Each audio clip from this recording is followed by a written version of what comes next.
Magandang tanghali, Pilipinas. Naku po, talaga naman po tumataas ang bilang ng mga aktibong kaso ng COVID. Meron nang nai-report kahapon na 4,899 na mga bagong kaso ayon po sa March 14 case bulletin ng DOH. At bukas po, yung magiging case bulletin ng DOH, kasama na rin po ang inyong abang lingkod because as of 11:29 this morning, nakuha ko po ang resulta na positibo po ako para sa COVID. Now, ang mabuting balita naman po sa akin, lahat ng mga nagkaroon ng close contact sa akin po, yung aking mga dalawang huling test ay noong March 10, negatibo po tayo. No? Itong March 10 po, nag-test tayo dahil nga po sasama tayo kay Presidente sa Dumaguete, kinabukasan 11. So negative po tayo noong March 10. Pero itong test po na kung saan tayo nagpositibo, ito po ay kahapon lamang, para nga po sana ngayon, para sa pagpupulong kay Presidente mamaya, at dito po lumabas na tayo ay positibo. So yung mga nagkaroon po sa akin ng close contact, I ask you po for your indulgence, pero kinakailangan po kayong mag-quarantine, no? Kung kayo po ay nagkaroon ng close contact sa akin. Pero yung pinuntahan ko po sa Ilocos, gaya ng aking sinabi, negatibo naman po ako noong March 10. Okay. Lumabas po ang resulta, 11:29, nandito na po ako sa opisina, kaya tinutuloy ko na rin po ang press briefing. Nag-iisa po ako ngayon sa aking opisina, and that is why we are on Zoom. Now, since isa na ako doon sa tinamaan ng COVID, ang tanong po, ano ba ho talaga ang dahilan at bigla tayo nagtaas ng numero ng COVID? Well, unang-una po, no, meron po lumabas na report na kino-quote yung sinasabi ko na excellent tayo sa handling. Excellent naman po talaga tayo sa handling until this month of March kung saan sumipa ang mga kaso ng COVID. Ang tanong, ito ba ay dahil nagpapabaya ang taong bayan? Ako ba ho'y nagpabaya? Sa tingin ko, hindi naman, no? Dahil sumusunod po talaga tayo sa minimum health cost. Pero tignan po natin ang COVID-19 daily confirmed cases sa buong Pilipinas, no? Yung October 12 po, tignan po natin yung October 12 data. No? Ito pong March 14 data, nagpapakita na itong nakalipas na linggo talaga ng Marso, dyan sumipa po talaga yung mga numero ng COVID. No? So, itong linggo lang naman po talaga siya sumipa. Pero kung titignan po natin yung datos ng October 12, and can I have the slide for October 12, please? Oo, makikita nyo naman po sa noong October 12, ito po yung matapos tayo magbukas ng ating ekonomiya, hindi naman po sumipa ang mga kaso. Can I have the slide for October 12, please? Wala October 14 yan March 14 to Pero kung titignan nyo po yung by October 12, no? Tignan nyo po yung October 12, no? So October 12, dyan po tayo nagbukas, no? Hindi naman po siya tumaas, in fact, pababa. Tapos kung makikita nyo dun sa Pasko, na marami talagang nagkaroon ng pagtipon-tipon, makikita nyo rin po na hindi naman ganun talagang tumaas siya, no, nung Pasko. So ang conclusion, hindi naman po siguro dahil sa nagiging pabaya tayo. No? Hindi ko rin masasabi na ito po ay dahil sa mga bagong variant dahil hindi naman po ako dalubhasa. No? Pero ang hindi natin makakaila, talagang lahat na po ng mga variants ay na-discover na dito sa Pilipinas. Ito po yung gusto kong tignan ninyo. No? Yung October 12 decision na kung saan tayo nagbukas ang ekonomiya, mababa naman po yung mga kaso ng COVID. At kung titignan nyo rin yung mga kaso matapos ang Pasko, mababa rin po ang mga kaso ng COVID. No? So, bagamat hindi po ako po pwede mag-conclude dahil ako po hindi dalubhasa, siguro naman po meron talaga ibang dahilan kung bakit sumisipa po. At hindi po ito bumubura ng ating mga nagawa sa mga nakalipas na taon na talaga naman pong tumaas ang kaso at napababa po natin yan. So anyway, nasa 560,512 naman po ang gumaling, samantalang 12,829 po ang namatay or 2.06 case fatality rate. Nakikiramay po kami sa mga naging biktima. Ang tanong, puno na ba ho ang ating mga ospital? Tignan po natin ang infographics. No? Ulitin ko po, yung desisyon ng IATF kung mananatili sa kaparehong quarantine classification ay nakabase po sa mga aktibong kaso at tinitingnan din natin kung meron pa tayong sapat na kakayahan na bigyan ng atensyon yung mga magkakasakit ng malala. As of 14 March po, meron pa tayong 55% available ICU beds. Meron pa po tayong 62% isolation beds. Meron pa po tayong 71% available na mga ward beds. At meron pa po tayong 74% available na mga ventilators. Ito naman po yung numero natin sa testing, no? Mula sa isang laboratory noong March 2020, meron na tayong 229 laboratories ngayong March of 2021. Mula sa higit na 1,000 or 1,282 actual tests kada araw noong Marso 2020, ngayon ay pumapalo na po tayo sa halos 40,000 tests or 39,117 average daily testing output ngayong March 2021. Nasa mahigit 9 na milyon or 9.2 million ang total number ng ating na-test. Katumbas po ito ng 8.4% ng ating buong populasyon. Tingnan naman po natin ang ating isolation facilities. Ito po ay sinamarize natin dahil ngayon nga pong araw nito, ironically, the first day na nalaman kung positibo din ako, it's also the first year kung kailan po tayo nag-impose ng ECQ. No? Pero tingnan po natin yung ating mga isolation facilities. No? Mula sa isang isolation facility noong March 2020 sa New Clark City, meron na tayong 10,000 isolation facility sa buong bansa as of March 2021. Mula sa higit 30,000 kama noong April 2020, ang ating mga kama sa temporary treatment and monitoring facilities or TTMFs ay nasa halos 100,000 na or 99,910 ngayong March 2021. Sa ngayon din po, kilala na natin ang COVID-19 at alam na rin natin ang ating mga medical flow. Alam na rin ng mga medical frontliners natin kung paano alagaan ang mga pasyenteng may ganitong sakit. Pangalawa, mas maaga nating nadidetect at ibang variants at nasusundan natin sila. Kaya nakakagawa tayo ng mas mabilis na contact tracing. Pangatlo, marami sa ating mga sumusunod sa mask. Saan man tayo magpunta sa labas, nakikita natin na maraming nakasuot ng mask at ng face shields.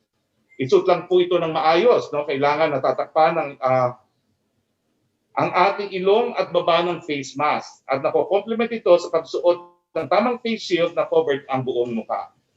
Pagdating naman sa paghuhugas ng kamay, gumamit tayo ng sabon at tubig at maghugas tayo ng madalas at hindi bababa ng 20 segundo ang ating mga paghuhugas. Ang kailangan nating paigtingin ay ang social distancing. Halimbawa, huwag tayong kumpul-kumpul kapag kumakain, lalo na kung hindi tayo galing sa iisang pamamahay or household. Hindi sapat po ang iwas na kailangan may tamang ventilasyon din at pag-uusap o interaksyon ay nasa minimum. Kasamang mga ito sa minimum health standards na mahigpit natin ipinatutupad sa level ng individual. Hindi sapat na malaman ang mga ito. No? Kailangan natin ituro rin ito sa iba. Educate, educate, at educate. Sa level ng mga establishments, no? Una, pagpapatupad mga sumusunod na risk mitigation strategies. Yung engineering controls nga po, yung ventilation at contact tracing. Kung meron pong mga restaurants na open air, mas mabuti pong pumunta doon sa mga open air ng mga restaurants. Pangalawa, ang pag-measure na compliance at pag-establish ng baselines. No? Sa level naman po ng mga LGUs, ang pagpapatupad ng COVID-19 Coordinated Operations to Defeat Pandemic o yung CODE sa pamamagitan na pinalakas ng mobilisasyon ng Barangay Health Emergency Response Teams. Ano ba itong CODE? Ito po yung pagpupunta ng bahay-bahay ng mga barangay health workers no, ng PCR. Pangalawa, tracing at pag-quarantine ng lahat ng close contacts sa loob ng susunod na 24 oras. Sa bagay nito, 100% ng mga kaso na may sintomas ay kailangan ma-isolate sa isang facility sa loob ng 24 oras. 100% sa mga nangangailangan ma-isolate or may quarantine na pinili ang home isolation or quarantine ay sa mga pamamahay na eligible para sa home isolation or quarantine. Pangatlo, testing ng close contacts na nagkakaroon ng sintomas gamit ang RT-PCR test. Pang-apat, ang pagsisimula ng contact tracing kahit nasa suspect cases. No? Panglima, ang pagmamonitor sa workplaces at iba pang closed settings tungkol sa kanilang case data at pagsunod sa minimum public health standards at safety protocols. At pang-anim, ang pagtitiyak na tamang handover sa LGUs ng mga returning overseas Filipinos at mga papasok na international travelers para masiguro ang pagsunod at makumpleto ang quarantine or isolation. Ang ito po ay kasama sa ating prevent, detect, isolate, test, treat strategy. Okay. Inaprubahan po ng Metro Manila Council na simula ngayong araw, 15 ng Marso hanggang sa katapusan ng Marso ngayong taon, ay magkakaroon na ng curfew mula alas 10 ng gabi hanggang alas 5 ng madaling araw. Para naman po sa mga commercial establishments, ang operating hours ay mula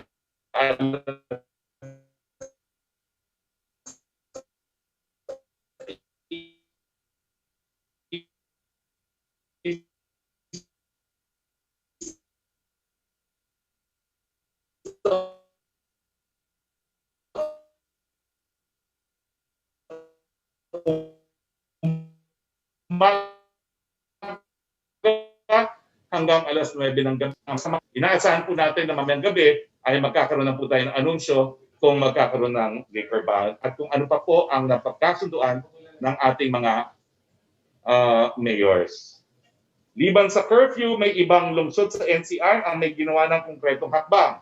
Sa Maynila, nasa 3% ng empleyado ng Manila City Hall ang physically pinag-report. Samantala, sa Quezon City, pinatupad mula ngayong araw hanggang katapusan ng alternative work schedule, liquor ban, pagsasara ng gyms, spas at internet cafes sa loob ng 2 linggo. Dito po nagtatapos ang ating press briefing. No? Makakasama po natin ngayong araw si ADB Country Director Kelly Bird at si Justice Secretary Minardo Guevara. With your kind indulgence, Secretary Guevara, unahin ko na muna po si ADB Country Director Kelly Bird dahil ito po ay may kinalaman doon sa naaprobang pautang ng ADB para pambili po natin ng mga bakuna laban sa COVID.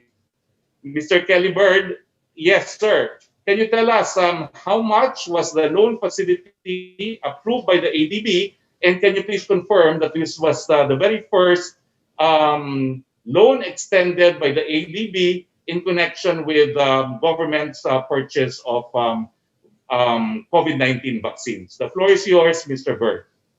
Thank you very much, Secretary Harry Roque, and good afternoon. Yes, I do confirm that Philippines is the first member country of ADB to access the Asia Pacific vaccine facility. Our board of directors approved the loan last Thursday for $400 million, and the loan is dedicated to financing the procurement of vaccines. And the vaccines that would be procured would be those that would meet one of 3 eligibility criteria. Now, if I talk about the loan features, the loan is also being co-financed with the Asian Infrastructure Investment Bank, and so they will be adding an extra $300 million. So that's a total of $700 million. Wow. Just some very good features of ADB loan. It allows for advance payments. It will follow ADB's procurement processes, and that means that ADB can also make direct payments to the supplier. So it provides for a very streamlined procurement process working with the government of the Philippines. We also have technical assistance that supports the loan, and that technical assistance will be there to work with the Department of Health in monitoring and surveilling the deployment of vaccines throughout the country.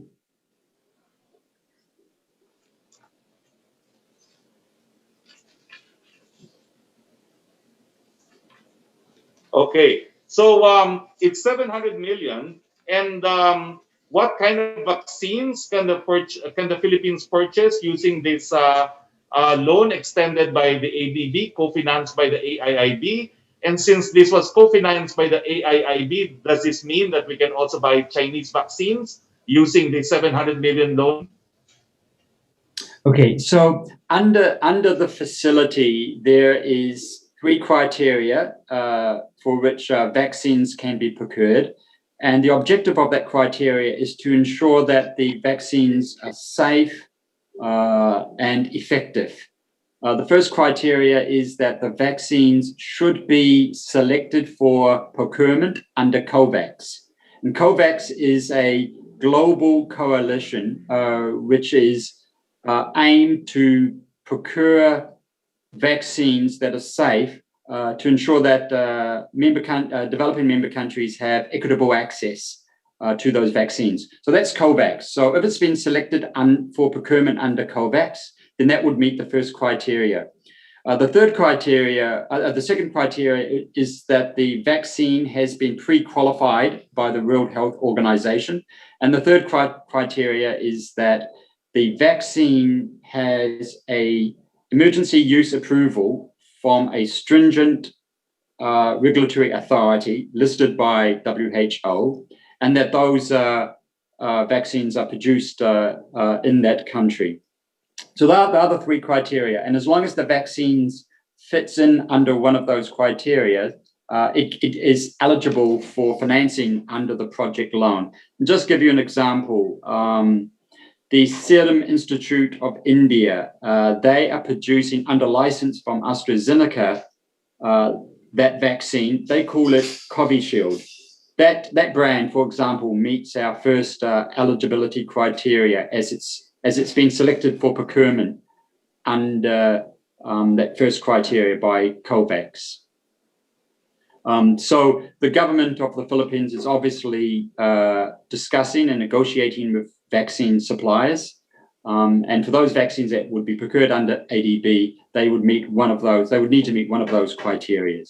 A number of those vaccines are now have a pathway towards meeting one or two of those criteria.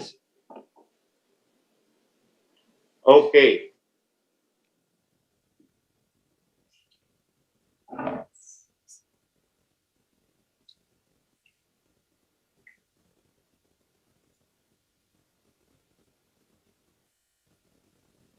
By phone patch, no?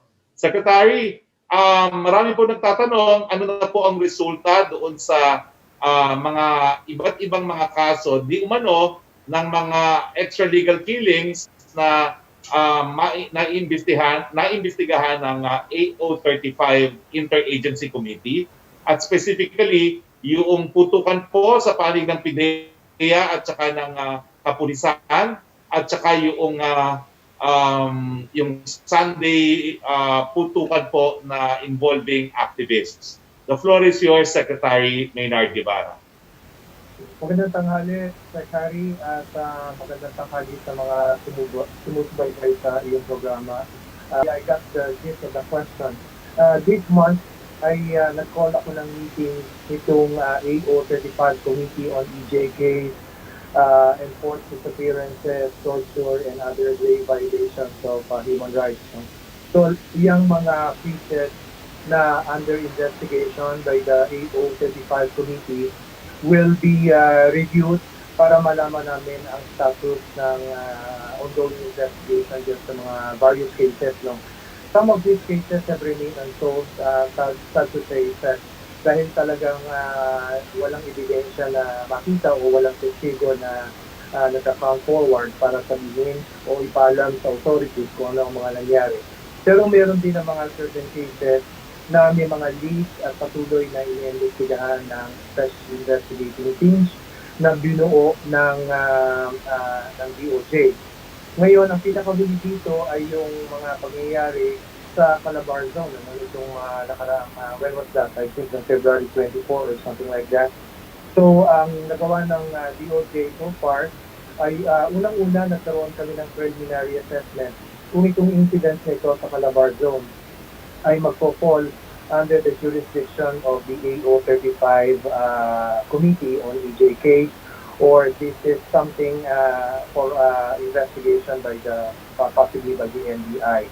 But based on the information that we have gathered, at least on the basis of mga reports na nakakarating sa amin, we felt na, or we assessed na this is a proper case for investigation by the AO35 committee dahil hindi naman apparently disputed na yung mga victims dito, Secretary, were members of certain cause-oriented groups, no, like some environmental groups or the Bagong Alyansa Makabayan, some were peasant leaders, some were members of a fishermen's group, and so forth and so on. So, at ang involved ay state forces, no? That's another element para mag-fall siya under the AO35 jurisdiction. So, based on that preliminary assessment, we have decided to refer these incidents to the AO35 committee. At last week, I have already created the necessary special investigating teams to be led by DOJ prosecutors and to be supported by investigators from our law enforcement agencies, no? Para masimulan na kaagad ang investigation. So I suppose by today, they would have constituted themselves. We have provided the necessary funding for the operation of these special investigating teams.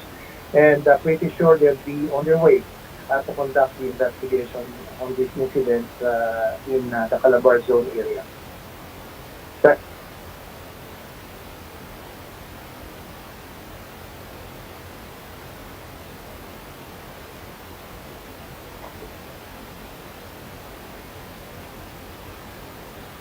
For you in a while, no? So, simulan na po natin ang ating open forum. Yusek Roque, please. Hello, good afternoon, Secretary Roque, and sa ating mga bisita. Sir, Secretary, unahin ko na po itong tanong ni Laila Salaveria. Ano po, Yes. kumusta daw po ang pakiramdam ninyo at kung kayo daw po ay asymptomatic, saan daw po kayo magka-quarantine? Will he continue working remotely? Ang tanong naman po ni Ace Romero ay di po ba dapat mainam na nag-isolate muna after COVID testing bago mag-report for work?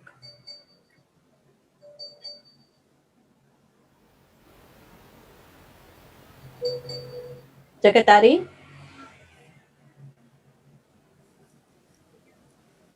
Results po here, no? Wait lang po, ah. Yan, narinig niyo po ako? Yes, Secretary po. Narinig niyo po ako, no? Secretary, Wait, napuputol-putol ka. Yes, okay. Unang-una po, dahil nga po sa dalas ng aking pagtetest, dahil required po yan pag kami presidente, at these past 2 weeks po,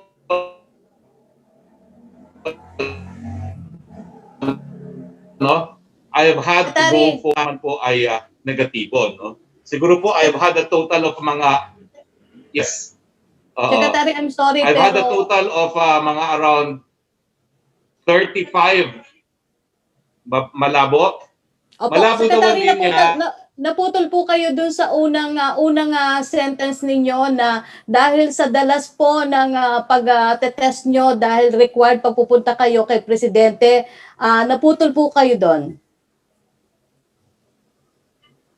Okay, sinasabi ko po, sa dalas po ng mga pagpupulong namin kay Presidente, I have had to undergo at least 3 PCR tests a week dahil every 48 hours po yan, no?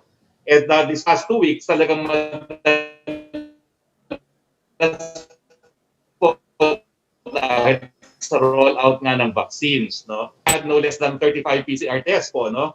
Since I came back as spokesperson for a year. So talagang it came as a surprise and as a shock, no? It's not just a shock na after about 35 tests, nag-positive tayo, no? Pero sa akin po, almost routine na ito na on a Sunday afternoon, preparatory to the Monday evening meeting with the President, nagpapakuha na ng RT-PCR test. And before this nga po, nag-test tayo nung 10th of March. And before that, kompleto po yung aking test. Dahil nga po, vaccine rollout, sunod-sunod din. I suppose po, I followed naman po all the procedures. Itong RT-PCR test naman po for Sunday, for today, is preparatory nga po for the President, no? Pero as usual, no, ako po ay nagpunta dito sa aking opisina for the usual 12 p.m. press briefing, and the result was actually released at 10. It was released wait, nawala yung aking, but I was informed about an hour later about the result. No? And before that, I will just read all the test results that I've had. No? I had one in, so the latest was yesterday, March 14th. I had one in March 10. I had one in February 28. I had one in February 10 days in March na ito, meron akong tatlo pang mga resulta na hindi physically hawak ko. No? So sa akin po, it's become almost part of my routine, no? Na 2 to 3 times a week nagpi-PCR. And always, I pray that I'm negative, and always I've been negative for the past year. Pero exactly 1 year after ECQ, nahabulan po ako ni COVID-19. Pero wala naman po ako masyadong exposure dahil I came to the office, ang aking routine po, nag-iisa ako sa opisina, reading my briefing papers and reading all the papers. So wala po talaga ako halos contact with anyone in the office. And right now, I'm alone in my office. Kaya nga po medyo mahirap ang connectivity natin because no one is assisting me on Zoom. Secretary, Wala po ako nararamdaman. I'm asymptomatic. I'm very much shocked and surprised na bigla ako nag-positive. But I had a confirmatory antigen test kasi dito po sa Malacanang, nag-antigen po kami ng mga bisita and it also tested positive for antigen. Secretary, yung daw pong, saan po daw kayo mag-isolate? Kayo po ba ay pupunta sa isolation facility? Paano po? Kayo po ba ay magtutugon pa rin sa pagganap niyo sa trabaho ninyo? Kayo remotely kahit po kayo ay nasa isolation? Well, I'm inclined to go to an isolation facility kasi ang misis ko po meron ding comorbidity, no?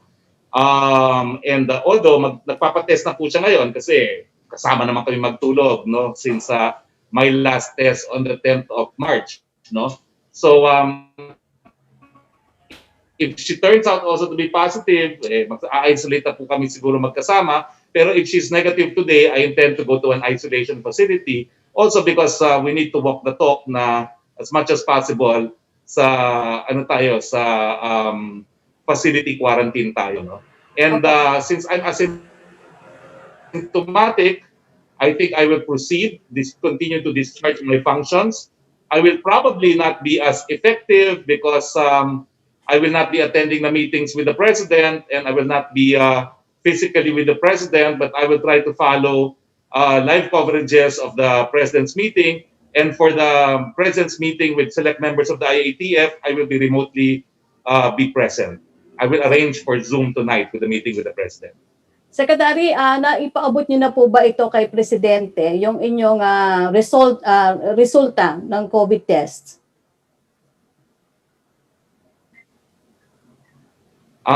Well, hindi pa po, no? But pinakokontak ko na po ang PMS para nga to arrange for the remote attendance in the meeting later. Pero as I said po, negative po tayo for the Dumaguete trip, no? And I did not have any close contact with the president. Hindi po ako nakalapit sa kanya, just from afar. Opo. Secretary, tanong po ni Evelyn Quiroz ng Filipino Mirror. Ito po ang tanong niya, Quezon City made confusion. Why does the government keep persisting with quarantine classifications instead of just imposing a total lockdown? Kasi nga po, Evelyn, napakahirap ng total lockdown, no? Mas marami na pong naghihirap ngayon dahil sa lockdown kesa dun sa mga nagkakasakit ng seryoso dahil po sa COVID-19. Napakahirap po talaga ng trabaho ng IATF at kaya po nakikiusap ako sa mga iba, no? Na sana po maghinay-hinay sa kanilang mga deklarasyon. And I will specifically mention na po yung Octa Research. We appreciate po all your comments, pero talagang maselan po talaga yung pagbabalanse na ginagawa natin ngayon. Kaya po napakadali sana mag-recommend ng course of action, pero tayo po talaga, it's a deliberative body. It takes us hours to arrive at possible recommendations to the President dahil lahat po talaga kinoconsider. Sa ngayon po talaga, tinitignan natin yung hindi lang tumataas na kaso, tinitignan din po natin yung ating healthcare utilization, no? At magtiwala naman po ang taong bayan na talagang we are always guided by data. No? Of course, all recommendations will be as a result of a very delicate balancing act. We all want to be healthy because unless we are healthy, we cannot work. But the reality po talaga is there are now more people hungry because of total lockdowns than compared to those na nagkakasakit ng seryoso. Opo. Question ni Evelyn Quiroz para po kay Secretary Menardo Guevara. Secretary, DOJ Administrative Order Number 35 created a task force to find out if violence was necessary when the members of the Philippine National Police and the Armed Forces of the Philippines serve search warrants in joint operations in several areas in Calabarzon. What has the task force accomplished at present? Research, Rocky, thank you for the question. Pero yan yung sinagot ko earlier, no, Evelyn, yung tungkol doon sa mga nagawa na AO35 committee regarding this incident sa Calabarzon. No? As I mentioned earlier, nakagawa na kami ng assessment dyan, na-factor yan for the AO35 committee to investigate. We have created a special investigating teams last week to start the investigation of the incidents in these various places, and we have provided the necessary funding for the work of these special investigating teams. We are also trying to request the assistance and support of the Commission on Human Rights, no? Kasi baka meron silang information na nag-gather na which may be useful to the work of the AO35 committee. After all, kasama rin naman sila sa AO35 committee as an observer. And we have encouraged them to take a more active participation in the work of the AO35 committee. Secretary? Okay. Question from Evelyn Quiroz for Yes, go ahead. for Mr. Kelly Bird. Question from Evelyn Quiroz. The Asian Development Bank recently approved a US dollar 400 million loan that will help the Philippines purchase a safe and effective vaccine against the coronavirus. Could you give us a short rundown of the terms of the loan? Thank you very much. My video is not working, but let me give you a quick summary of the terms of the loan. It's a 10-year loan. It has a 3 years grace period before the government starts to repay back the loan. And the pricing is based on LIBOR 6 months plus a 50 basis points added to the interest rate. So the interest rate is LIBOR plus 6 months. LIBOR 6 months plus 50 basis points. The LIBOR 6 months is currently around 0.19%. So overall, at the moment, the interest rate would be 0.69. They are the terms. Okay, thank you. Thank you, Mr. Bird. Secretary, ang susunod pong magtatanong si Mela Lesmoras ng PTV.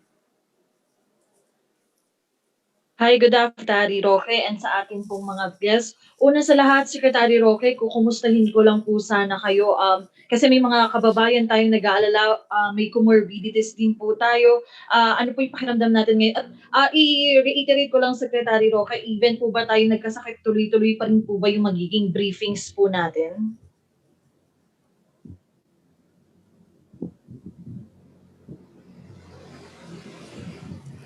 Secretary Roque, parang nakamute po yata tayo. Well, gaya ng sinabi ko, Mela, thank you very much for your concern. But thank God, I am asymptomatic. Wala po akong nararamdaman. I was completely surprised and shocked by the result. At wala po akong deputy spokes. So habang wala po tayo nararamdaman, I will proceed to discharge my functions while on isolation. And as I said, I'm inclined to go into facility isolation para po to encourage others na umiwas na sa home isolation. Pero magpapatuloy din po ako ng ating press briefings at everything will be done remotely. But thank you very much for your concern. And I do hope that hindi na po lalala itong aking pakiramdam. Wala po ako ngayon sa kahit anong nararamdaman. Opo. And Secretary Roque, given po dito nga sa nangyari, kapag po ba gumaling po kayo, God willing, ay gusto niyo na talagang magpabakuna? Ano po yung mga parang take nyo ngayon about sa kahalagahan ng pagpapabakuna po?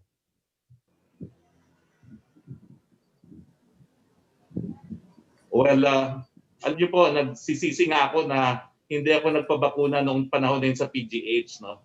Kasi kung kung hindi po siguro naubusan at nabakunahan ako sa PGH, siguro po hindi na ako nadapuan ngayon, no?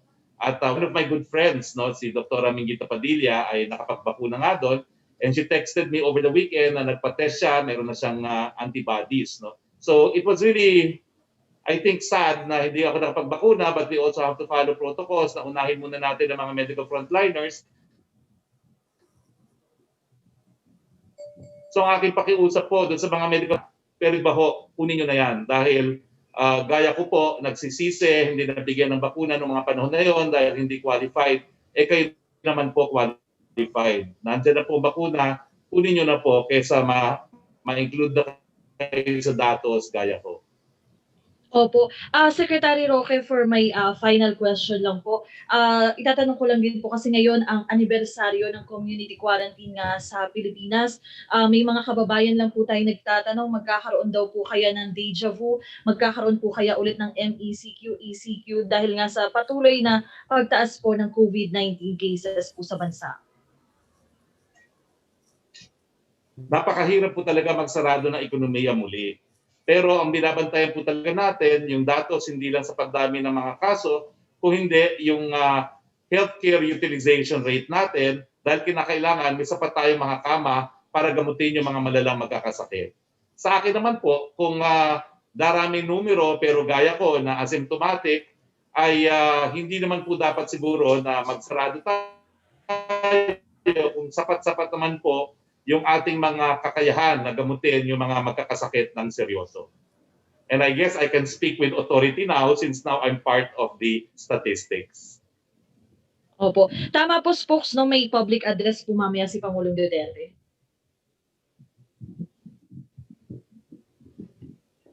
Meron po siyang public address, I will join remotely. Okay. Thank you so much po, Secretary Roque, and hiling po namin yung paggaling nyo. Ay, maraming salamat po. I appreciate it po. Thank you, Amela. Secretary, tanong po mula kay Laila Salaveria ng Inquirer para po sa inyo and para kay Secretary Guevara. The Oriental Mindoro government said PNP Chief De Bolsinas did not undergo health screening when he visited the province because he arrived via helicopter. Is the PNP chief going to be held accountable for this? And if so, in what way? Sa akin po, I leave that to DILG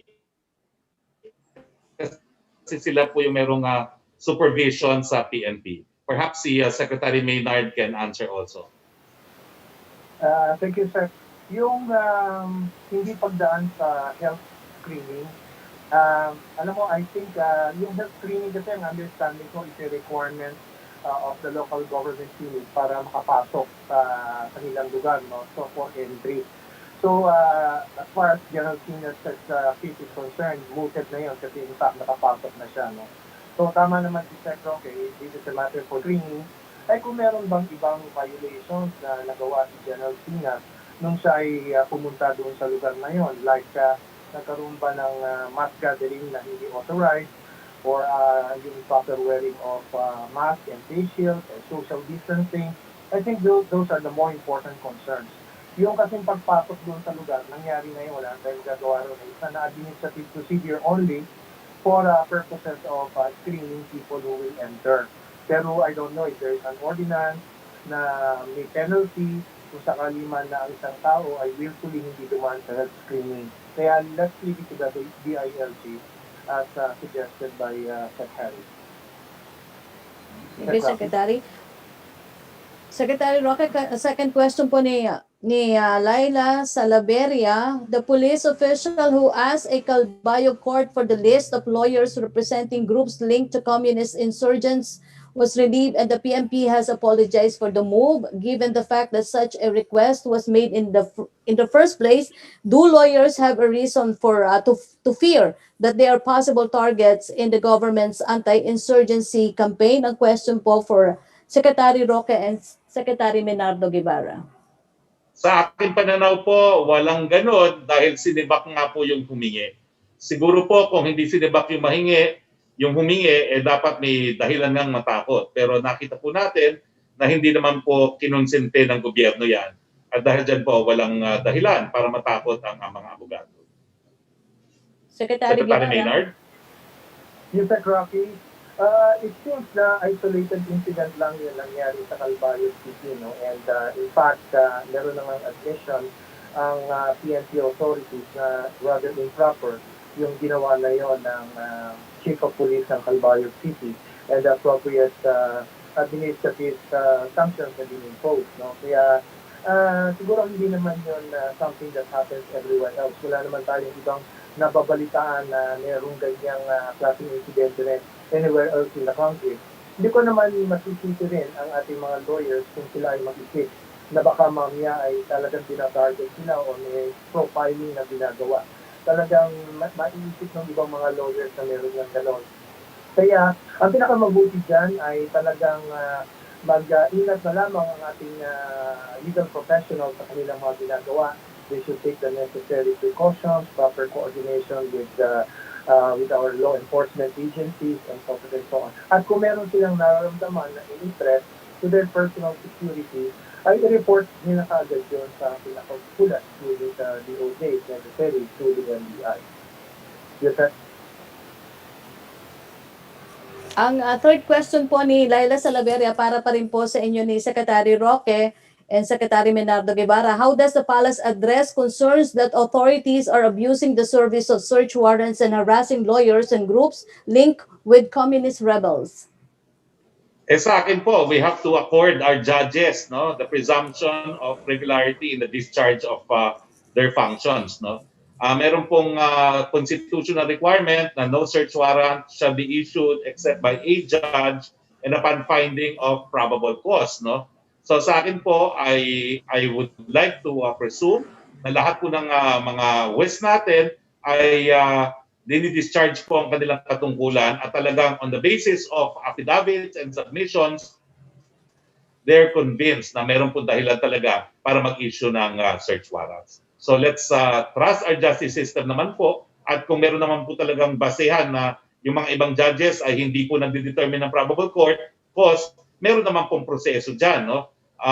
And to those na ang feeling nila walang probable cause, i-will po natin ang ating mga remedyo. Pero sa akin po, I was raised also by a judge, so that's a declaration na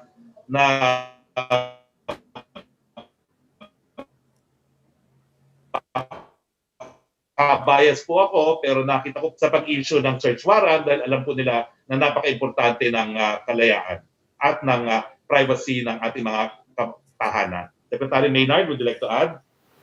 Yes, from my point of view, generally speaking, ang problema ay hindi naman talaga doon sa issuance ng search warrant, no? Kasi talagang dumadaan naman yan sa isang very tedious process na ang judge ay nagko-conduct ng searching inquiry at yun na nagiging basihan kung siya ay mag-i-issue ng search warrant. Ang talagang nagiging problema dyan is not in the issuance but in the implementation of the search warrant. Kasi kuminsan may tendency na gumagamit ng unnecessary force ang mga nag-enforce or nag-serve ng search warrant. So, kaya nahanduan ng problema. Kaya kung darating yung mga insidente na ganito, na magkakaroon ng abuse sa pag-serve ng search warrant, gumagamit ng unnecessary violence, and so forth and so on, all you need to do is for people affected to bring it to the attention of the authorities concerned so that the proper administrative and, if necessary, criminal sanctions can be imposed upon persons who abuse or use unnecessary violence in the process of implementing our search warrant. Yes, sir. Secretary Guevara, salamat po. Si Trish Tarada po ang susunod na magtatanong. Trish? Go Hi, ahead, good afternoon Trish. po. Good afternoon, folks. Sorry to hear about the results of your test. Thank no? you very much. Thank Yes. you. Sir, First question na lang po siguro, would it be safe to say now that there could be delays in the further reopening of the economy? Would it be wise to delay it at this point with the situation that we have? Well, ako po, with this personal experience of mine, no, I will continue to work in isolation.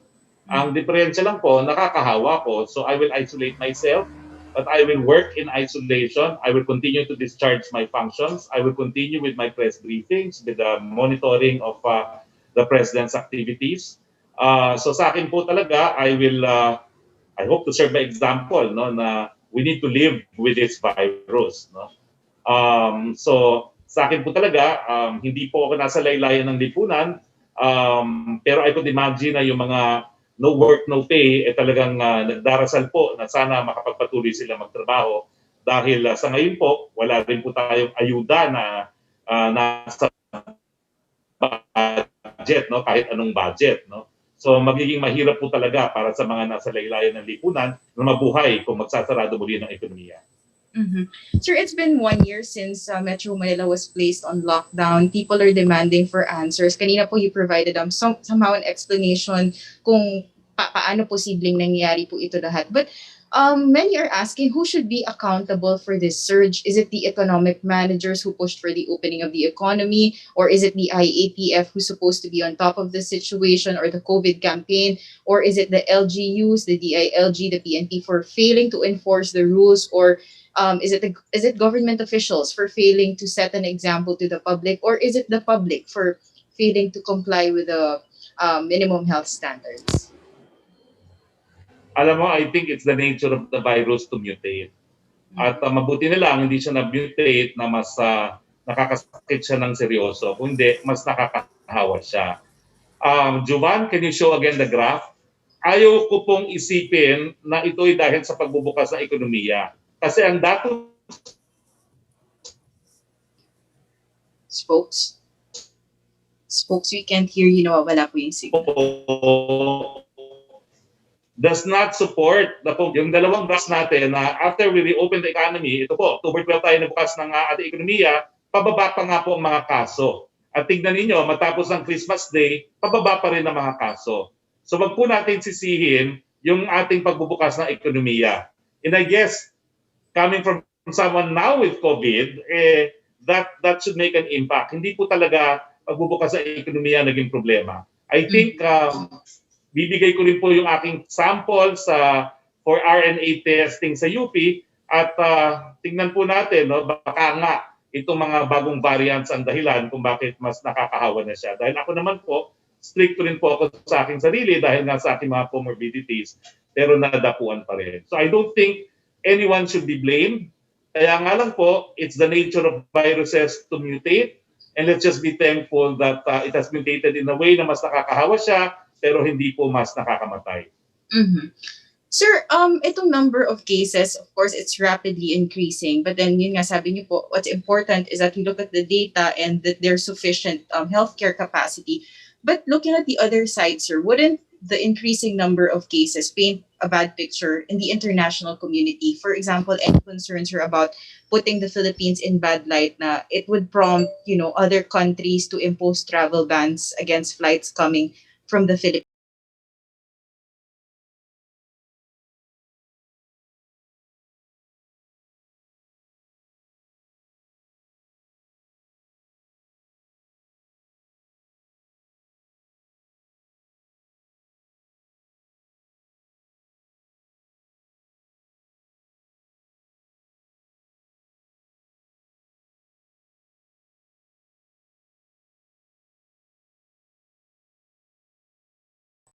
At ito pong dahilan kung bakit despite our surge sa mga kaso, number 30 pa rin po tayo sa mundo. No? Tumaas po talaga tayo in terms of active cases from 36 to 28, pero nananatili pa rin tayo na for every 1 million population, 135. At bumaba pa po ang ating case fatality rate. So the fact na hindi tayo nabago sa ranking, that means worldwide, other countries are having more cases, no? Now, and this is despite the fact na mas maraming countries ang ahead na sa vaccination, no? So I think, although I am not a scientist and I'm not in a position to conclude we cannot discount the mutation of the virus as one of the grounds for this surge. Pero alam nyo kasi, ayaw kong palaging sinasabi na nagpapabaya ang mga Pilipino kasi kahit saan naman ako pumunta, talaga naman pong sumusunod naman yung nakikita kong karamihan ng mga Pilipino. Pero dun sa mga hindi sumusunod, nako, yan na nga po, may surge na, no? Kaya dapat, kung dati hindi kayo sumusunod, dapat siguro sumunod na ngayon dahil ayaw nating matamaan tayo, no? Dahil pag tinamaan tayo, hindi pa rin tayo sigurado na hindi tayo magkakasakit ng seryoso. Mhm. Sir, final question. Si Pangulo, yung trips po kaya ni Pangulo or yung movement ng Pangulo, will it be restricted again? Mababawasan po ba yung mga biyahe niya considering our situation now? Well, actually, tatanungin ko po ang PSG, no? Pero very busy po si Presidente this week. He has 2 out-of-town trips scheduled for this week. At actually, even before I found out I was positive, I was going to ask si chief ng PSG, Jess Durante, kung ano mangyayari sa schedule ng ating Pangulo. So I will still ask after this press briefing. Thank you, spokes. Please get well soon. Thank you. I really appreciate that. Secretary, tanong mula kay Roque Cos ng UNTV.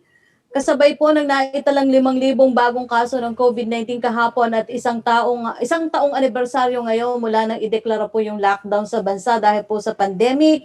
Nag-trending sa Twitter ang hashtag Duterte Palpak. Ano ang masasabi ng palasyo kaugnay nito?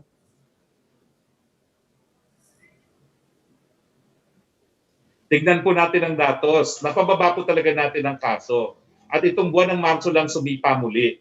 At bagamat paulit-ulit po sinasabi na hindi po ako eksperto, hindi po ako dalubhasa, hindi ako scientist, hindi ako doktor, tingin ko naman yung kumpirmasyon na nasa Pilipinas na yung mga bagong variants at itong mga bagong variants sa may nakakahawa, ito ay isa sa mga dahilan ng surge. Hindi po dahil palpak ang gobyerno. Dahil kung titingnan niyo po ang ating case fatality rate, mababa pa rin po at nasa laylayan po tayo ng buong mundo sa mga numero na namamatay. Bagamat nakikiramay din po tayo sa mga namatayan.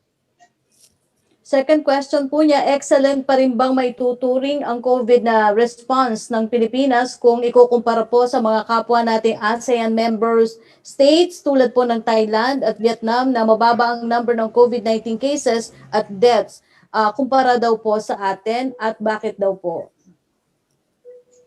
Well, until sumipa po mga kaso natin, we were really doing a very good job, an excellent job. Ay napansin nyo naman talaga itong pagtaas, kailan lang po nangyari talaga ito, mga nakalipas na araw. No? At ayaw ko nga po susihin, ayaw kong sabihin na nagpapabaya mga Pilipino, meron po talagang kinalaman itong mga bagong variants na lumalabas. Kaya nga po siguro ang leksyon para sa lahat at ito na rin po isang dahilan kung bakit nagpapatuloy tayo ng ating broadcast despite testing positive is to tell people na talagang mas nakakahawa na ngayon itong COVID, mas dapat magpainting ng mask, hugas, iwas, at doon sa mga medical frontliners natin na po pwede na magpabakuna, naku po magpabakuna na kayo dahil ako nung araw na yun sa PGH, gustong-gusto ko na, hindi naman po pwede. Siguro po kung naturukan ako, hindi po ako positibo ngayon.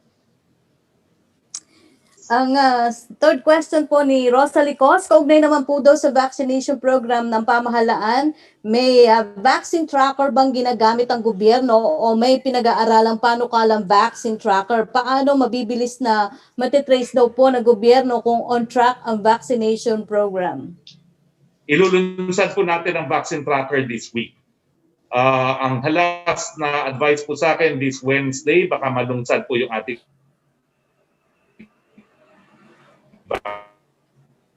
Secretary, napuputol po kayo, Secretary? tracker. Importante po talaga yung ang sinabi ko po sa Wednesday, ilulunsad na po yung ating vaccine tracker. So antayin po natin, it will be launched this week. Okay, ang susunod po magtatanong, Secretary, si Melo Acuña ng Asia Pacific Daily. Hi, Melo. Good afternoon, Secretary. Yeah, get well soon so we can have lunch one of these days. Please get well soon. Virtual lunch. We can have a virtual lunch. I just have some questions for... Of course. May I ask Mr. Kelly Bird of Asian Development Bank, just two questions. Ms. Calibert, good afternoon. Mr. Good Bird, afternoon. I hope you're Good still in. afternoon. Yes, nice to see you, Mr. Bird. With the surge in COVID-19 cases in the Philippines and views that the Philippine economy has taken a beating from the pandemic, would you think our government, without the assistance of finance or fund social amelioration programs for the people who are most vulnerable? Mr. Bird? Sorry, Mello, you were a little choppy there. Could you repeat your question, please? Yes. Okay. With the surge in COVID-19 cases and with the beating our economy has taken from the pandemic, would we be able to sustain social amelioration programs without ADB and World Bank and AIIB support?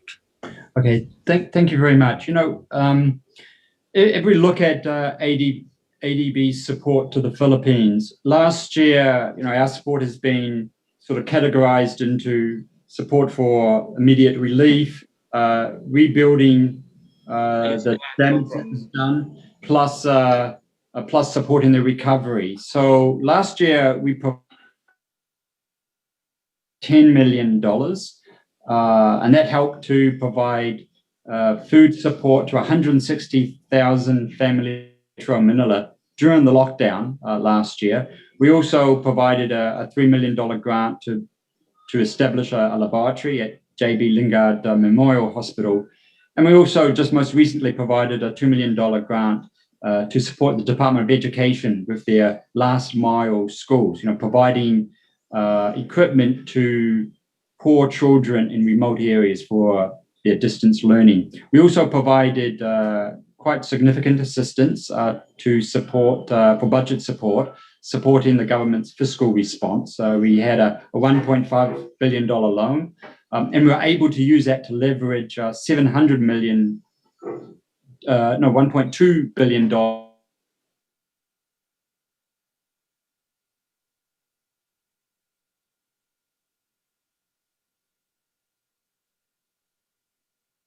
that I have there. So this year we're providing an additional $400 million for the vaccine project.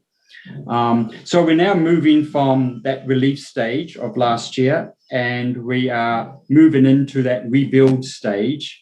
We have the Hill 1 project that was approved last year that provided $125 million for medical supplies, equipment, and renovations to isolation wards. We're now into that vaccine stage where we're supporting the government with their vaccine procurements. That's a $400 million project.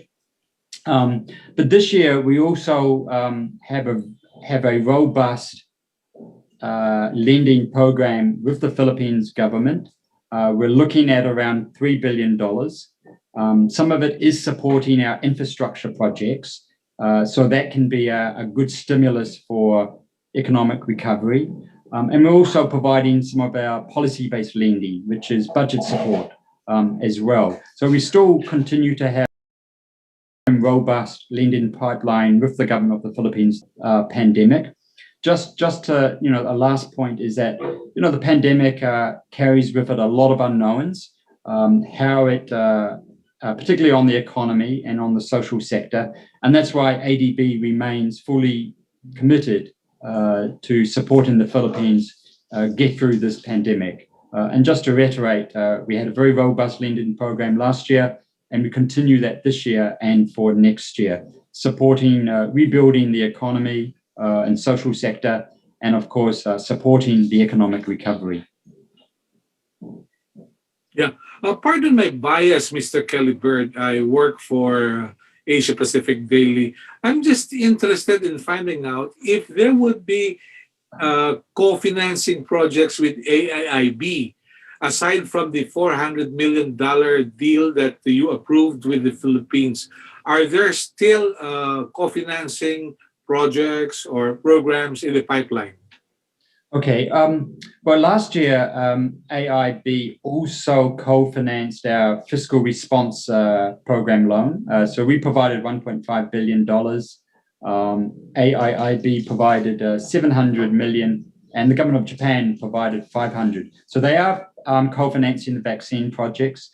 In terms of future co-financing with AIIB, that is always discussed with the Department of Finance through our country operating business plan. So those discussions are still ongoing in terms of ADB co-financing with AIB on infrastructure projects, like we do with other development partners. And in this way, ADB plays an important role in leveraging financing from our other multi-development banks and also our bilateral development partners.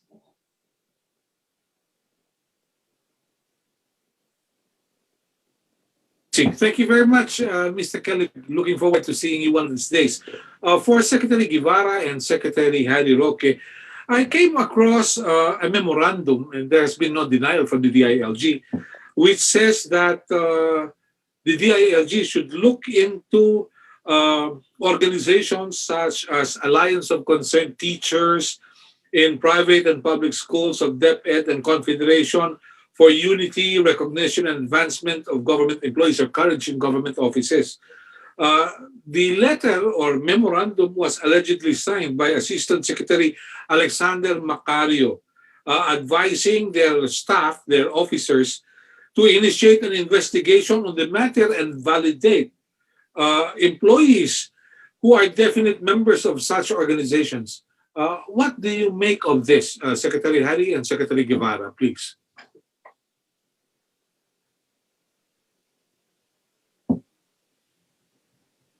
I have no personal knowledge, Melo, no, kung ano yung letter na yan.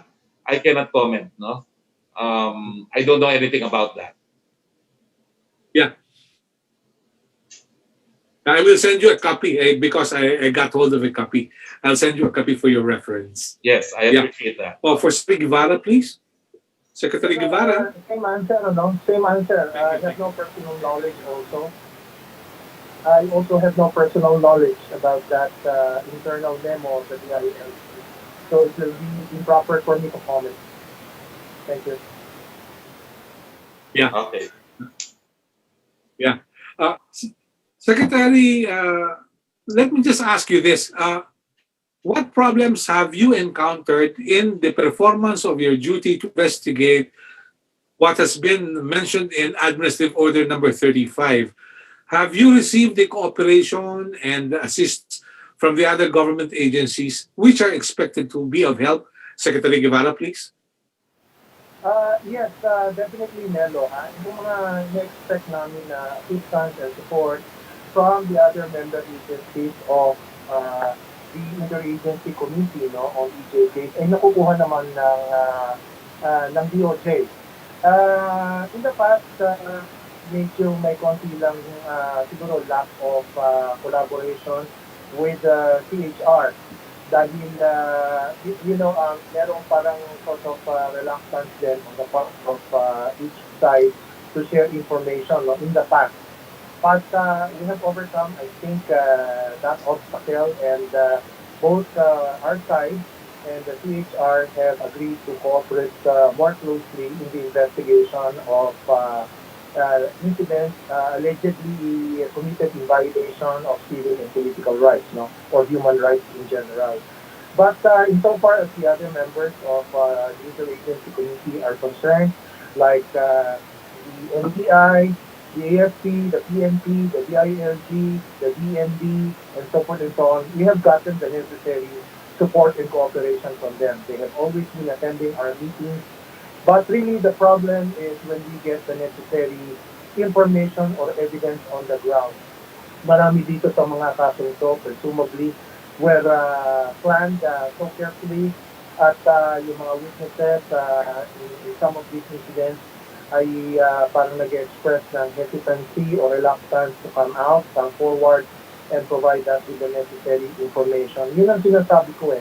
Yung mechanism itself is there. Ginagawa naman ang pwedeng gawin, no? Hanapin ang mga possible na witnesses, mag-gathering ng necessary information doon sa pinangyarihan ng incident and so on and so on. But until and unless people who had personal knowledge about the incident would come forward and give us first-hand information, it's really difficult. So yun ang mas kailangan itong AO35 committee. Not the support of its member agencies because we get them anyway. It's the cooperation of the people, of the witnesses, yung mga may personal knowledge dito sa mga incidents na ito. Yun ang kailangan ng interagency committee. If they come forward and let us know what they know, what they have seen, mas madali ang magiging solution dito sa mga cases na ito. That's Yeah. Thank you very much, Secretary. Thank you. Yeah. Secretary Hani, get well soon and see you soon. Thank you. Salamat po. Maraming salamat, Melo. Next question, please. Secretary, ang susunod na tanong po ay mula kay Rose Tobenario of Hataw for Secretary Guevara. Ano daw po ang status ng NBI probe sa umano'y multi-billion pesos investment scam ng DV Bower Farm ni Dexter Villamin? Ano daw po ang order ng DOJ sa mga piskal sa mga kaso sa korte laban kay Villamin, considering na umano'y ipinagyayabang niya ang umano'y malawak na impluwensya niya sa DOJ, DA, DOST, AFP, PNP, Congress at maging sa media.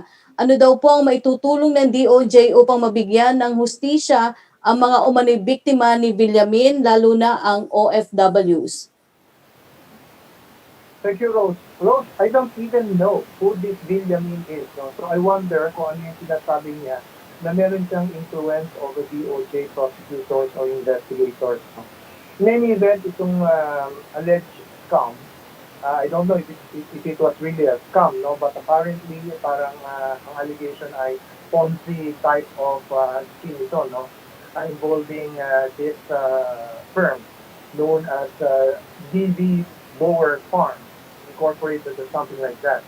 Ang alam ko dyan ay matagal lang na-investigahan niya ng NBI. At ang NBI ay nakapag-file na ng appropriate complaint for syndicated estafa and or I think violation of Securities Regulation Code. At yung mga complaints na yan have been lodged with various field offices ng National Prosecution Service, no, nasa iba-ibang prosecutors offices na yan. Siguro baka kailangan gawin dito, no? Apart from telling the prosecutors to expedite the resolution of their investigation, I will have to take a look at the necessity or the need to consolidate itong investigation, itong preliminary investigation being conducted by the field offices na ma-consolidate in the DOJ proper to avoid the possibility of conflicting resolutions ng various OCPs. I have not discussed this with the Prosecutor General, but since you raised the point, I will probably consider the idea of requesting or suggesting to the Prosecutor General that all of these preliminary investigations happening in various offices in Metro Manila or elsewhere be consolidated with the DOJ proper. You said, Thank you, Secretary. Opo, thank you, Secretary. Okay, mapabilisan yung pag-iimbestiga dyan. Opo. Secretary, ang susunod pong tanong mula kay Chris Jose of Tremate. Reaction po sa peking driver's license na may mukha ni President Duterte na nakumpiska sa Los Angeles. Well, mabuti na lang po sikat si Presidente sa LA at napansin nung nakakita ng ID na yun po ay picture nga ng ating Presidente. Ingat po, ingat. Opo. Ang susunod po niyang tanong, komento daw po sa naging pagpuna ni Senator Ping Lacson sa mabagal na vaccination program ng gobyerno kontra COVID-19. Ayon sa Senador, baka abutin pa na hanggang 2033 bago natin maabot ang herd immunity laban sa sakit kung hindi magbabago ang aksyon ng Department of Health. Well, sa akin po, pwede siguro talagang pabilisan pa. No? Pero let me explain na limitado naman po ang bakuna natin ngayon. At ang ating binabakunahan ngayon po ay ating mga medical frontliners. No? Nagkaroon nga po kasi ng EUA, yung Sinovac, na not recommended for health workers, kaya binigyan natin ng opsyon ang mga health workers. Isa po yan sa dahilan kung bakit medyo mabagal talaga ang rollout kasi yung mga umayaw ng Sinovac kinakailangan balikan at i-offer uli ng AstraZeneca. Pero pag dumami na po ang supply natin at binuhos na po natin yan na dinistribute na natin yan sa pamamagitan ng lokal na pamahalaan at wala na pong pilian, mas mapapabilisan po talaga yung proseso. Opo. Ang susunod po magtatanong si Pia Ranyada ng Rappler. Go ahead, Pia. Hello, Sec. Sec, could I go to Yes. Secretary Guevara first? Yes, please. Okay, Secretary Guevara, these two questions are from our Justice reporter, Lian Buan. The first question is, our independent data culled from official data from DOJ and the Supreme Court and recently Flags data shows that from Marcos to Aquino, there were 49 lawyers, judges, and prosecutors killed. That's 49 killings in 44 years compared to 61 in just 5 years under President Duterte. Sir, what can you say about this? Because people are saying that it's because the president has created an atmosphere of violence and impunity. This is Roque. Medyo garbled yung last part ng question, Pia. Would you kindly paraphrase the question for me if you don't mind? All Is right. it a question about the Secretary, lawyer? because the data showed that in the 5 years that the president has been in power, 61 lawyers, judges, and prosecutors were killed, and this is a big number compared to 49 killings over 44 years from the Marcos time to Aquino. So, can we just get your reaction to these big figures? Alam mo yung trabaho ng mga lawyers, Pia, alam naman nila yan from the beginning that their profession is fraught with danger, no? So, I am not in a position to say, Pia, na may kinalaman kung sino ang presidente, no? Doon sa number ng mga namamatay na abogado o piskal o judges, no? Kasi in the exercise of their profession, many lawyers, no, are representing clients even before who are involved in very controversial cases. May mga drug cases, may anti-terrorism, may mga terrorism cases, corruption cases, election cases. So, yung mga ganong klaseng, yung nature ng mga cases na hinahawakan nila really exposes lawyers to some personal risk or safety, you know, or issues of security. Nangyayari talaga yan. And apart from mga other causes na common also to other professionals, maaaring ang reason for the violence committed against them ay personal, maaaring business-related, maaaring political, and so forth and so on.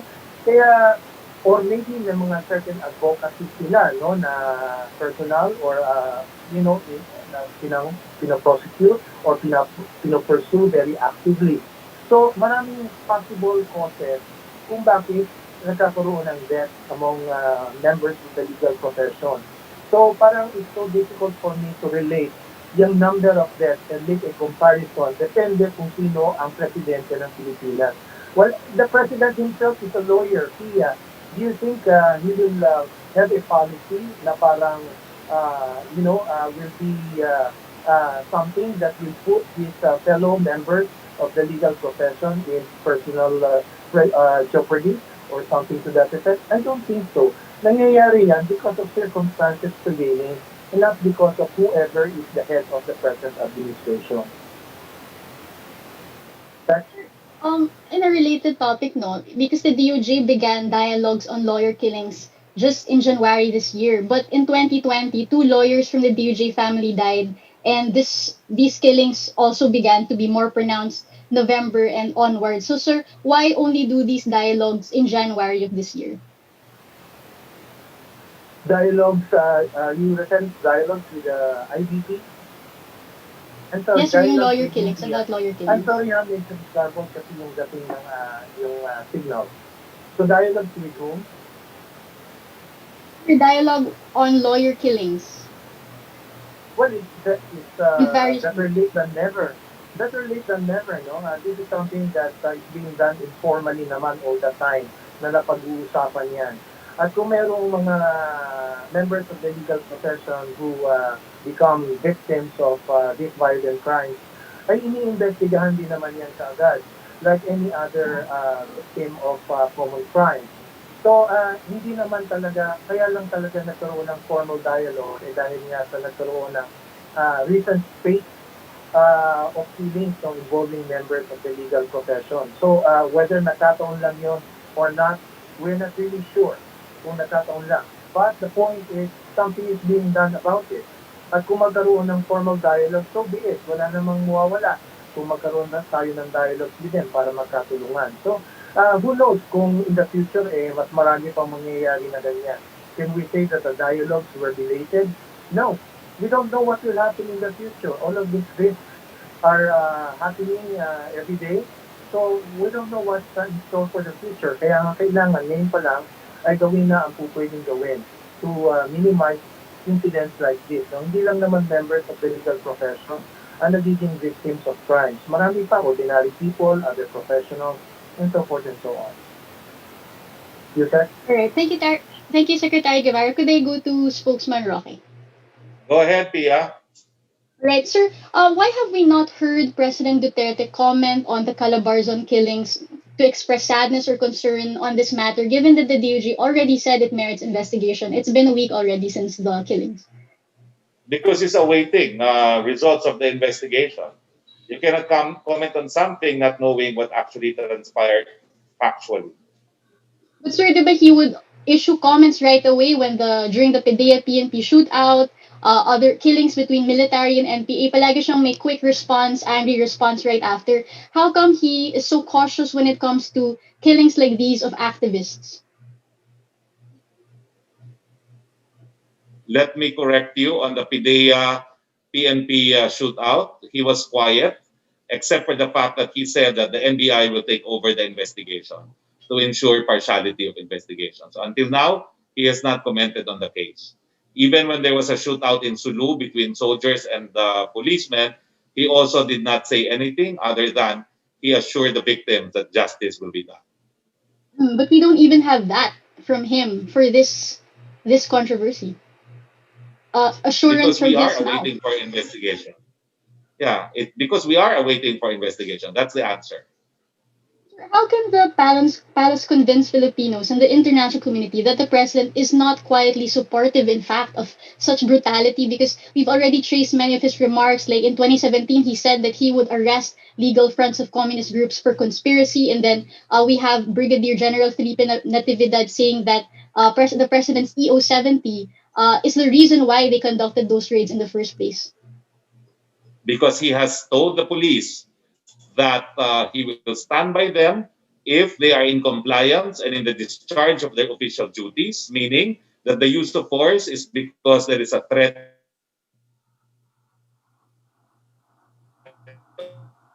on their lives. Sinabihan na po niya ang pagbanta sa kanilang mga buhay. Pero kung wala pong banta sa buhay nila, gumamit sila ng dahas, sila po ay malilitis at mapaparusahan. Nag-on the record na po si Presidente tungkol dito, not once, not twice, but at least thrice.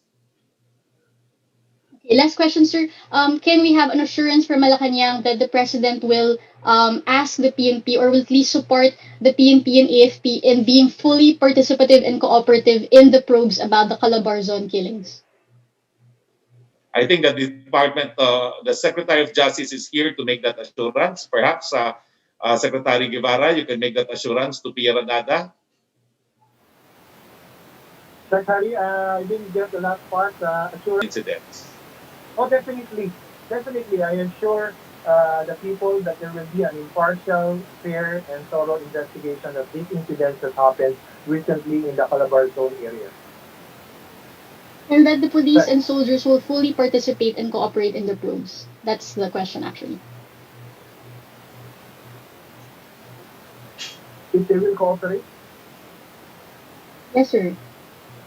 In all the data, all of the aspects of the service of search warrant. Well, we will be using the necessary legal processes like issuing subpoenas for them to appear and to make their statements and to present necessary documents as may be required for the investigation. We have the necessary legal processes here to be able to do that. Okay, thank you, folks. Hope you get better soon. Thank you very much. Okay, Yusek Roque, marami pa bang question because the time is 1:35 and I need to go into isolation now. Marami pa bang question?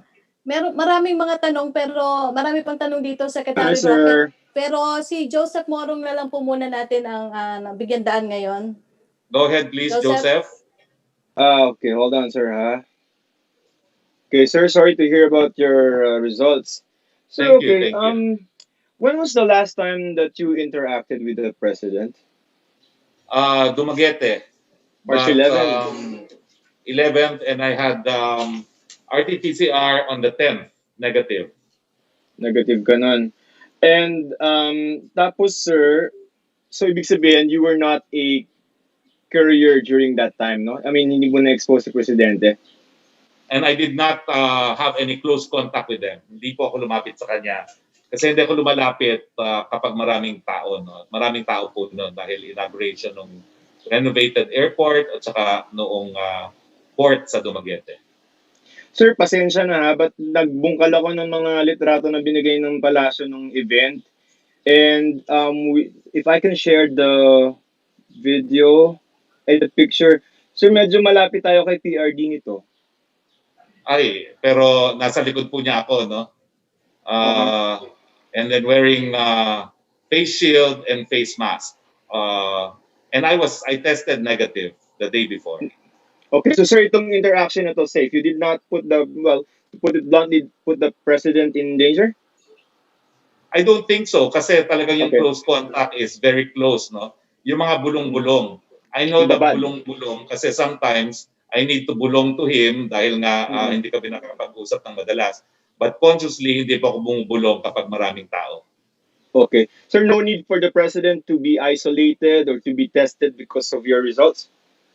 I don't think so because I had no close contact with him and I was tested negative the day before. Okay. In fact, hours before the event. Kasi I try to be tested as close to the event as possible. Yes. So the event was ang aking pagkuha ng sample was 5:50 of the night before. So 5:50 of the night 24 before. hours. So, Yes. basta safe si PRD nung 11, sir, no? And that's the last interaction? That's the last interaction I had. How about the cordon sanitaire, yung mga cabinet secretaries that are very close to the president who might have, interacted with him after you? Wala naman po. Sila, Senator ang Bongo. nandun po ay wala. Hindi rin naman ako nakipag-close interaction with anyone kasi pag public event, hindi naman ako bumubulong-bulong. No? I try to keep my distance also. Okay.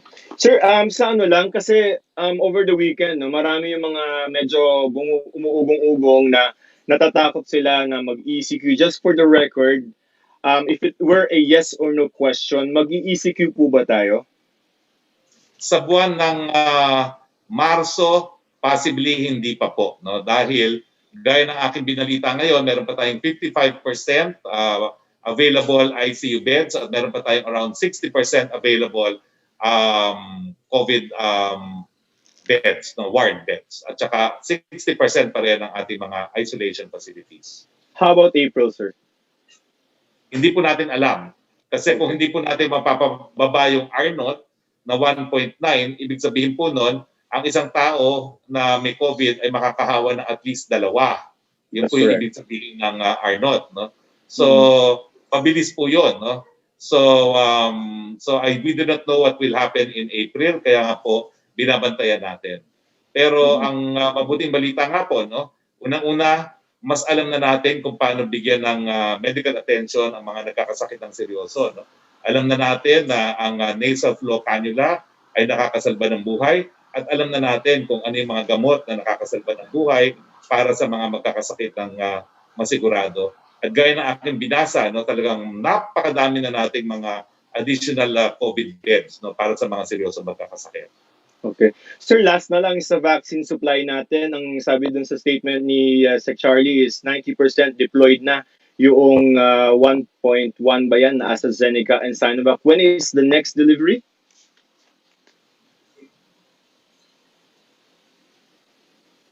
Kakaroon tayo ng at least 1 million na Sinovac, tapos meron pa tayong 400,000 na donated din ng Sinovac. That's within the month of March. March, sir. May dadating tayo sa March. March. May darating pa po na Sinovac. 1 million na binili at saka yung 400 na additional donation. Additional. So we will not have a situation, sir, na we are facing surge in cases but we don't have vaccines. Hindi naman ganon. Hindi po. At pagdating po ng Abril, dyan na talaga darating yung bulto ng ating mga in-order, kasama na po yung mga Novavax at yung iba pang ating in-order na scheduled for arrival. Isa pa nga pala po, no? Natapos na rin yung pagsusumite ng lahat ng dokumento ng Sputnik 5, no? So inaasahan po natin anytime now na ang Sputnik 5 ay baka mabigyan na rin po ng EUA. Sir, would you be able to tell us now yung result ng India trip ni Secretary Galvez, or that will have to wait for the President's meeting tonight? Ang tingin ko gusto po ni Secretary Galvez, ang report niya will be directly to the President, which we will witness also in the Talk to the People. I will be there virtually. But can you say now it's been a success even without the involved in the pictures and in the numbers? I think it is a success. Okay, sir. Ingat po kayo. Magpagaling po kayo, sir. Thank you. Maraming salamat. Ingat din kayo. Opo, Secretary Roque, advice niyo po ako, pwede po bang magtanong pa or kailangan niyo na po magpahinga? Go ahead. Since nandito naman tayo, go ahead. Sa tanong po ni Samed Denilla, para po kay Secretary Guevara, na-complete na po kaya ang new version ng concession agreement ng government to Maynilad and Manila Water Company? If yes, kailan po kaya ito ipipresent for this said company for their consideration? Yes, Rocky, we had our last meeting, yung water concession agreement review committee about 3 weeks ago. And we already ironed out yung mga remaining major issues during that meeting. We'll be having another meeting this coming Wednesday. So I suppose that kung meron lang natira pa na any minor point, ay mapaplan pa na yun during this meeting on Wednesday. And after that, we shall be ready to sign a new water concession agreement with Manila Water. And after that, susunod na namin yung discussions with the other concessionaire, Manila. Yes, sir. Thank you. Thank you, Secretary Guevara. For Secretary Roque, tanong mula kay Lanes Capante of GMA News, when will the country be able to vaccinate 250,000 to 300,000 individuals per day against COVID-19, which is the required number to meet the 50 million people target within 2021? Are there... Go ahead, sir. Inaasahan po natin na darating ng second and third quarter yung bulto ng ating orders. So pag dumating na po yung talagang marami ang ating mga bakuna, kaya po natin yan 250,000 hanggang 300,000 a day. Second question niya, is the government's failure to secure COVID-19 vaccine supply at an earlier date also a factor as to why COVID-19 cases are increasing? Hindi po, tingin ko talaga, again, hindi po ako nagsasabi na ito na talaga ang dahilan, pero dahil kumpirmado naman itong mga new variant at alam na po natin kung paano sila anong anyo nitong bagong variant, may kinalaman po siguro yung new variant na yan without saying na ito lang talaga ang dahilan. Pero patuloy po ang pakiusap natin, mask, hugas, iwas, at dun sa po pwede na magpabakuna, naku po, wag na po kayo magantay na mahawa pa, magpabakuna po kayo. Tanong po ni Pia Gutierrez ng ABS-CBN, the President said that he plans to relax quarantine restrictions once the country already has an ample supply of COVID vaccines. Will he reconsider? Napaka-delicate nitong pagbabalanse, no? At hayaan po natin munang dumating ang mga bakuna, hayaan natin mabigayan sa ating mga health workers, sa ating mga seniors, at kapag nabakunahan po natin ang health workers at seniors, kaya naman po ng ating kababayan na mabuhay na naririyan ng COVID. Talaga nga lang po matindi yung exposure ng mga health workers at matindi po talaga ang tama ng COVID sa mga matatanda at merong comorbidity. So yun po talaga ang dapat natin bantayan. So nakikiusap nga pala po ako ang aking karanasan, nung linggo, na madami ako nakitang mga seniors na nasa labas. Kayo po, kapag kayo tinamaan ng COVID, hindi po gaya naming mga mas bata, mas matindi po epekto ng COVID. At ngayon pong parang mas nakakahawa itong mga bagong strain, pakiusap po sa mga seniors, manatili po sa inyong mga tahanan. Opo. Tanong ni John Punsalan ng ABS-CBN, with coronavirus cases surging and protocols being tightened, at least 2 senators lament that we seem to be back to square one. Do you agree with this statement? Why or why not? Hindi po, dahil bago naman sumipa ang mga COVID cases this March 19, itong buwan ng March, talaga naman po napapababa natin ang mga numero. And worldwide, talagang sumisipa po ang mga numero kaya hindi pa rin tayo umaalis doon sa posisyon natin na number 30. Ang dahilan po dyan is talagang buong mundo are experiencing this kind of increase in numbers. Opo, ang second question niya, as the Philippine COVID-19 quarantine enters its first year, what does the government think was its biggest mistake in crisis management and how could we do better? Ulitin ko po, no, we could do better in contact tracing. Kaya nga po ngayon, uupo ako